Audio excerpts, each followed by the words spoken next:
मैया के लकड़ बग्गो और पापा की पहले को मेरा सप्रेम नमस्कार। आज हम लोग करने वाले हैं हमारे चैप्टर एनिमल किंगडम का 6th लेक्चर अबाउट एस्केलमेंथिस।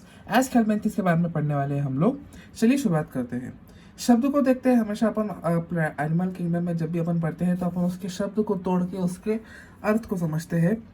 तो एस्क हेलमेंथिस, हेलमेंथ जो रहते हैं वो वर्म का दूसरा नाम रहता है, और एस्क जो रहते हैं वह राउंड का मतलब होता है। मतलब एस्क मतलब राउंड और हेलमेंथ मतलब वर्म, यानी राउंड वर्म को अपन एस्क हेलमेंथिस के नाम से जाने जाते हैं।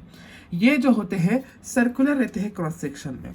क्रॉस सेक्शन का क्या अर्थ रहता है कि अगर मैंने अब इसको इस तरह से काटा, इस समझो अगर मैंने ये राउंड वर्म को, समझिए मेरी उंगली एक राउंड वर्म है, उसको इस तरह से काटा तो वैसे सर्कुलर सर्कुलर ऐसे वो निकलेंगे, तो वो क्रॉस सेक्शन में सर्कुलर रहेगी। क्रॉस सेक्शन यानी उसके कटे हुए भाग में वो सर्कुलर दिखते हैं।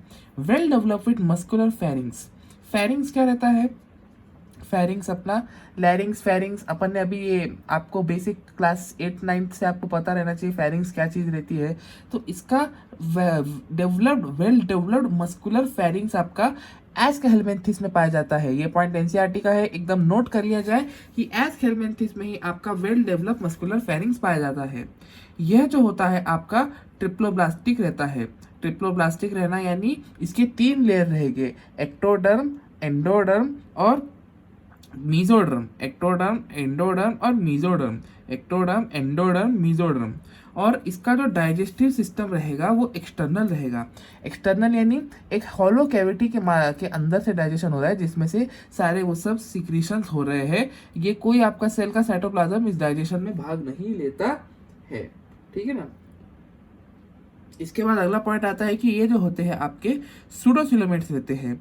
ये जो होते हैं आपके सूडोसिलोमेट्स रहते हैं, यानी इसका अभी भी सीलम जो है वह एब्सेंट नहीं है, लेकिन सीलम के जैसा स्ट्रक्चर अपने को दिखता है, लेकिन वो एक्चुअल सीलम नहीं रहता है। सूडो शब्द को अगर अपन देखें तो सूडो शब्द जो रहता है वो रहता है झूठा, यानी सूडोपोडिया। अमीबा के अंदर सूडोपोडिया रहता है, तो सूडोपोडिया यानी झूठे पैर उसके, वो रहते तो नहीं है लेकिन वो तत्पुरता बना लेता है। झूठ को अपन सूडो बोलते हैं, तो उसी तरह से सिलोमेट को अपन सूडोसिलोमेट कहते हैं। तो ट्रिप्लोब्लास्टिक रहना यानी 3 लेयर, एक्टोडर्म, एंडोडर्म, मीजोडर्म। बाहर से एक्सोडर्म, अंदर एक्टोडर्म और अंदर से मीजोडर्म।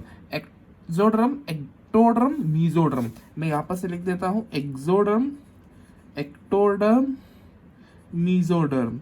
ये इसकी 3 लेयर रहेगी जब ये ट्रिप्लोब्लास्टिक रहता है। डाइजेशन एक्सटर्नल यानी एक साइटोप्लाज्म सेल्स के आपके पार्टिसिपेट नहीं करते हैं, है ना। ये पॉइंट हो गया। Organ system level of organization. अब एस्क हेलमेंथिस से अपने को organ system level of organization आ जाता है। प्लेटी हेलमेंथिस पे अपने को क्या था कि प्लेटी हेलमेंथिस में अपने को सिर्फ ऑर्गन लेवल ऑफ ऑर्गेनाइजेशन थी, लेकिन यहाँ पे organ system level of organization रहती है। Organ system level of organization किस तरह को कहते हैं? जब एक साथ कई सारे ऑर्गन आपके सेम फंक्शन करने वाले आ जाए तो उसको अपन ऑर्गन सिस्टम ऑफ ऑर्गेनाइजेशन कहते हैं। वो सब एक साथ मिल बांट के काम करते हैं, इसलिए इसको अपन organ system level of organization के नाम से कहते हैं। Non chordates and indirect development. Non chordates and indirect development, ये कॉर्ड्रेट्स नहीं रहते हैं। और इनडायरेक्ट डेवलपमेंट का क्या अर्थ है?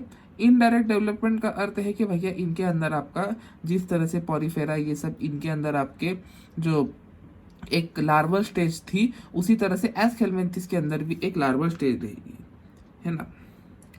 इसका जो क्यूटिकल रहेगा वो मस्कुलर लेयर रहेगा। इसके ऊपर क्यूटिकल जो रहेगा, क्यूटिकल क्या रहता है समझिए, ये मेरा राउंड वर्म है, इसके ऊपर ऐसी क्यूटिकल की ऐसी लेयर रहती है इसकी पूरी बॉडी पे, वो एक मस्कुलर लेयर रहेगी। क्यूटिकल आपके गैसियस एक्सचेंज के लिए काम आएगी, वो एक मस्कुलर लेयर रहेगी। तो एस्क हेलमेंथिस की जो क्यूटिकल रहती है वो मस्कुलर लेयर में रहती है। उसके अगर मैं रिप्रोडक्शन की बात करूं या उसके सेक्स के मेल और फीमेल इन दोनों इसके बारे में बात करूं, तो इसके सेक्सेस जो रहते हैं सेपरेट रहते हैं, यानी ये डायशियस रहती है। डायशियस रहती है यानी ये आपका मोनोसेक्सुअल एंड डायशियस टर्म को समझिए। जब आपका डायशियस रहता है कोई ऑर्गेनिज्म तो वो जाहिर सी बात है मोनोसेक्सुअल रहेगा। जब आपका मोनोशियस कोई ऑर्गेनिज्म रहेगा तो वो बायसेक्सुअल ऑर्गेनिज्म रहेगा, है ना। तो सेक्सेस आर सेपरेट, यानी मेल अलग रहता है, फीमेल अलग रहता है। एक ही बॉडी में आपका वो नहीं पाया जाता, मेल और फीमेल स्ट्रक्चर।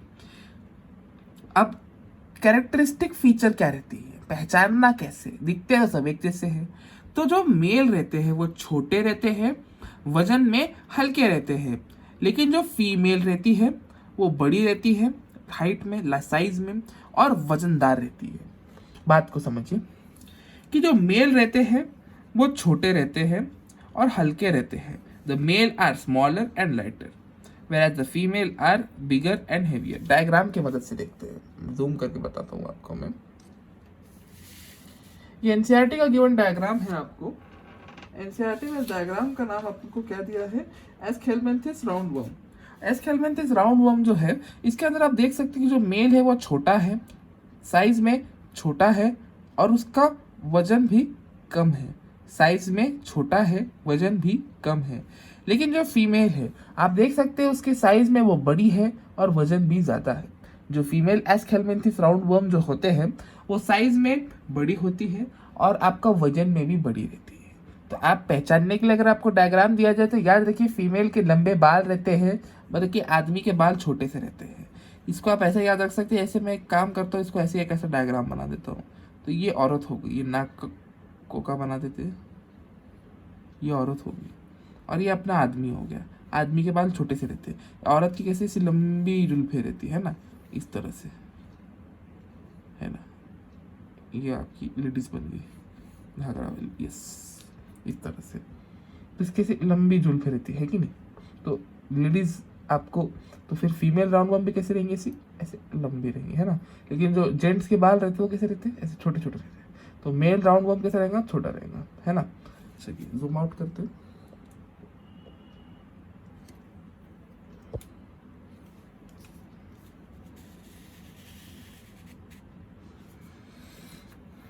तो females are heavier and longer whereas the males are smaller and lighter। So fertilization is internal।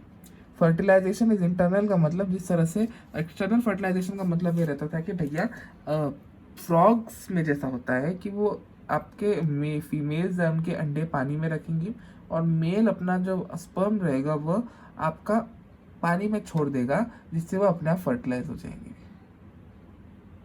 है ना। लेकिन इसमें क्या होता है, फर्टिलाइजेशन इंटरनल होता है। फर्टिलाइजेशन इंटरनल होता है, यानी मेल जो है ऑर्गेनिज्म के बॉडी के अंदर ही उसका स्पर्म छोड़ेगा, जिससे एग की फर्टिलाइजेशन और फीमेल ऑर्गेनिज्म के अंदर ही होगी। इसलिए फर्टिलाइजेशन जो रहता है वह इंटरनल रहेगा।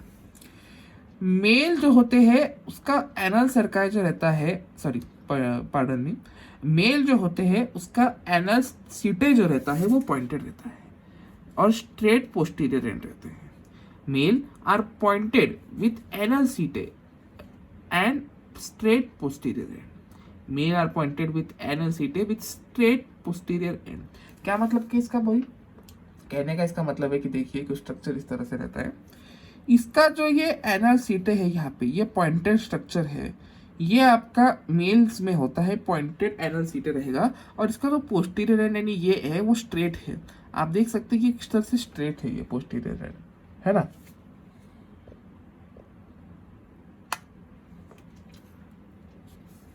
डेवलपमेंट जो होती है इसमें डायरेक्ट हो सकती है, इनडायरेक्ट हो सकती है। अपन ने अभी क्या देखा, इनडायरेक्ट डेवलपमेंट, लेकिन डायरेक्ट डेवलपमेंट भी होती है, डायरेक्ट डेवलपमेंट भी होती है। तो इसमें डायरेक्ट इनडायरेक्ट दोनों तरह की डेवलपमेंट होती है। डाइजेशन एंड एक्सक्रीशन की अगर मैं बात करूं, एस्केलमेंथिस की डाइजेशन और एक्सक्रीशन के बारे में अगर मैं बात करूं, तो ये पैरासाइटिक नेचर के रहते हैं। ये आपके पैरासाइटिक नेचर के रहते हैं।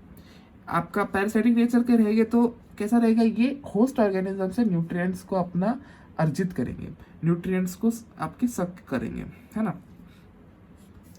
स्ट्रेट एलिमेंट्री कैनाल रहती है, सीधी एलिमेंट्री कैनाल। इसमें अगर पैरासाइटिक नेचर के रहेंगे तो ज़्यादा ताम झाम वाले स्ट्रक्चर नहीं रहने चाहिए, तो कि उसको होस्ट के अंदर एडवर्स कंडीशन में अपने आप को बचाते हुए सर्वाइव करना है, फिर उसके बाद न्यूट्रिएंट्स को ऑब्टेन करना है, सक करना है, और फिर उसके बाद अपने आप को मल्टीप्लाई भी करना है।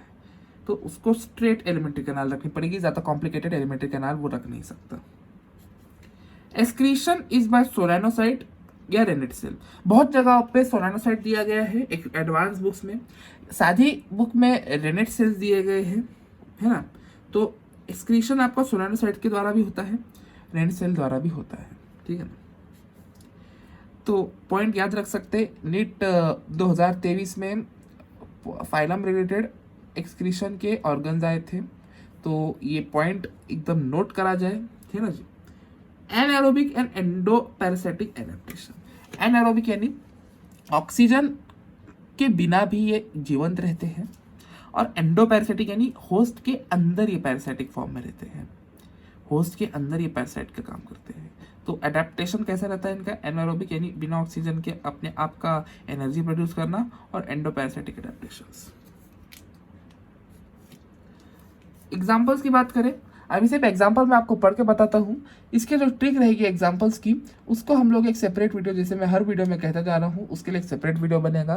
क्योंकि मेरे हिसाब से एग्जाम्पल्स के लिए सेपरेट वीडियो इसलिए बनना चाहिए क्योंकि अगर आप समझिए 7 मई कुछ, इससे इस साल परीक्षा थी, अगले साल की परीक्षा कुछ आपकी 8-9 मई ऐसी कुछ, 9 मई कुछ ऐसी रहेंगी। समझिए आपकी परीक्षा कुछ वैसी रही, तो आपको अगर अगले 1 दिन पहले 2 दिन पहले देखना है तो आप देख सकते हैं।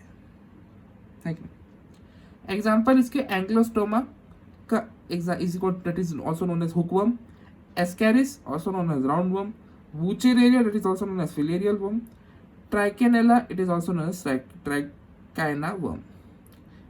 एंक्लोस्टोमा is also known as hookworm, Ascaris is also known as roundworm, Wuchereria is also known as filarial worm, Trichinella is also known as trichina worm. ये हो गया एस्केलमेंथिस। एस्केलमेंथिस के एक बार पॉइंट रिवीजन कर लेते हैं। एस्क यानी राउंड, हेलमेंथिस यानी वर्म। सर्कुलर क्रॉस सेक्शन के रहते हैं। मस्कुलर फेरिंग्स जो रहती है इनकी वेल डेवलप्ड रहती है। ट्रिप्लोब्लास्टिक रहते हैं यानी इसके 3 लेयर रहती है, एक्टोमीजोडर्म। डाइजेशन एक्सटर्नल रहता है यानी सेल साइटोप्लाज्म का कोई संबंध नहीं। सुडोसिलोमेट यानी सीलम के जैसा स्ट्रक्चर भास होता है लेकिन वो झूठा स्ट्रक्चर रहता है, वो असली सीलम नहीं रहता है। Organ system level of organization यानी जब एक साथ बहुत सारे ऑर्गन आ जाते हैं सेम फंक्शन करने वाले, तो उसको अपन organ system level of organization कहते हैं। नॉन कॉर्पोरेट रहते हैं और इनडायरेक्ट डेवलपमेंट दिखाते हैं, डायरेक्ट डेवलपमेंट भी दिखा सकते हैं। क्यूटिकल रहता है मस्कुलर लेयर बताने वाला। रिप्रोडक्शन जो रहता है इसका, इसमें सेक्सेस जो होते हैं सेपरेट रहते हैं यानी मोनोशियस नहीं dioecious and monosexual. Dioecious and monosexual. कोई एक बात याद रखिए, अगर आप डायोशियस याद रखते हैं तो डायोशियस याद रखिए, सेक्सेस सेपरेट के लिए आप डायोशियस याद रखते हैं तो well and good, sexes separate के लिए आप मोनोशियस याद रखते हैं वेल एंड गुड। अगर तो एक बात याद रखिए, अगले को आप उल्टा कर दीजिए, मोनोसेक्सुअल है तो अगला जाहिर सी बात है डायोशियस ही रहेगा, बायसेक्सुअल है अगला जाहिर सी बात है मोनोशियस ही रहेगा, है ना। ये बड़ा कंफ्यूजिंग चीज रहती है, बहुत ज्यादा कंफ्यूज हो सकता है, इसलिए इसमें ध्यान रखिएगा पॉइंट। फर्टिलाइजेशन इंटरनल रहता है यानी फीमेल की बॉडी में मेल अपना स्पर्म रिलीज करता है तो फर्टिलाइजेशन इंटरनल रहेगा। मेल और फीमेल की कैरेक्टरिस्टिक प्रॉपर्टी क्या थी कि भैया मेल जो है स्मॉलर और लाइटर है वजन में, वेयरएज द फीमेल जो होती है बड़ी लंबी होती है और आपकी हेवियर रहती है। जिस तरह से अपन ने फीमेल के हेयर्स को देखा था कि फीमेल के हेयर जो रहते हैं लंबे रहते हैं लेकिन मेल के हेयर जो रहते हैं छोटे रहते हैं। मेल के ऊपर पॉइंटेड एनल सीटें रहती है, आपको एनल सरकाए दिया जा सकता है लेकिन वो पॉइंट ऑप्शन गलत होगा, ध्यान से एनल सीटें देखिएगा। एनल सीटें जो होती है पॉइंटेड रहती है और स्ट्रेट पोस्टीरियर एंड, आपका उसका जो पोस्टीरियर एंड रहता है वो स्ट्रेट रहता है, वेराज फीमेल का जो पोस्टीरियर एंड रहता है वो ब्लंट रहता है, आप देख सकते हैं डायग्राम के माध्यम से। डेवलपमेंट जो रहती है इसकी डायरेक्ट रहती है और इनडायरेक्ट भी हो सकती है। डाइजेशन और एक्सक्रीशन की बात करें तो ये पैरासाइटिक नेचर के रहते हैं। स्ट्रेट एलिमेंट्री कैनाल रहती है, एक्सक्रीशन सोलैंसोइड रेनेट सेल के द्वारा हो सकता है, पॉइंट नोट करिए इंपॉर्टेंट है। एनारोबिक एक्सक्रीशन कर सकता है और आपका एंडोपैरासिटिक आपके इसके एडेप्टेशन रहते हैं।